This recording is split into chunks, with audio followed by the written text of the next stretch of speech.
जिसने कविता में राष्ट्र चेतना को जन्म दिया। सम्माननीय रामधारी सिंह दिनकर भारतीयता के नितांत धनी थे, क्योंकि उनकी कलम ने देश के ऐसे हीरो को जन्म दिया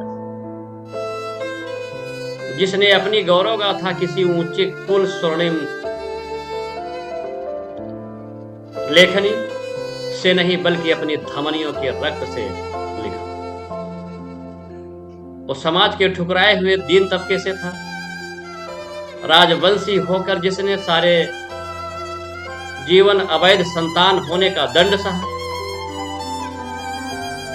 ऐसे महानायक जो खलनायक पक्ष से आता था, महारथी कर्ण, जिसके बारे में रामधारी सिंह दिनकर जी ने बखूबी लेख लिखा।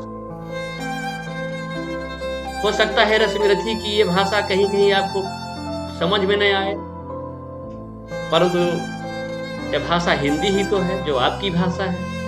अगर जहां समझ में नहीं आता है तो कृपया दोबारा समझने का प्रयास करें। समझे कौन रहस्य प्रकृति का बड़ा अनोखा हाल, गुदड़ी में रखती चुन चुन कर बड़े कीमती लाल। जलद पटल में छिपा किंतु रवि कब तक रह सकता है, युग की अवहेलना सूरमा कब तक सह सकता है। पाकर समय एक दिन आखिर उठी जवानी जाग, फूट पड़ी सबके समक्ष पौरुष की पहली। रंगभूमि में अर्जुन जब समा अनोखा बांधे, बढ़ा भीड़ भीतर से। कर्ण बाण सरासन साधे, कहता हुआ तालियों से क्या रहा घरों में। अर्जुन तेरा सुयश अभी होता है क्षण में धूल, तूने जो किया उसे मैं भी तो कर सकता हूं। चाहे तो कुछ नई कलाएं भी दिखला सकता हूं। आंख खोल कर देख कर्ण के हाथों का व्यापार, फूले सयस प्राप्त कर उस नर को धिक्कार। इस प्रकार कह लगा दिखाने कर्ण कलाएं रण की। सभा स्तब्ध रह गई रह आंख टंगी जल जल। द्रोण भीष्म अर्जुन सब फीके, सब हो रहे उदास।